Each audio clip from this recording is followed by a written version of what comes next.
Hi Kelce. అవి ఏంటో తెలుసా నీకు? ఇంకా ఏంటో తెలుసా?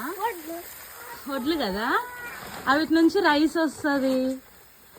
పల్లెటూళ్ళలో ఇంకో ఇట్లా స్టోర్ చేసుకుంటారంట తెలుసా? వడ్లు మంచిగా స్టోర్ చేసుకొని మనకు ఎప్పుడు కావాల్సో అప్పుడు మనకు రైస్ వేసుకొని వస్తారు కదా. నువ్వు రోజు రైస్ తింటావు కదా, వీటిలో నుంచే తెలుసా? చూడు అంగడి, చూడు అంగ అన్ని వచ్చినాయి రైస్. ఇంకోటి చూడు, వా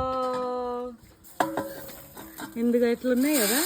నీ చేయి పట్టు చూద్దు, ఇక చేతిలో పట్టుకో. తాత చూడు, తాత పట్టుకుంటుంది చూడు. ఆ గిన్నె కూడా పట్టుకో. ఇది చూడు,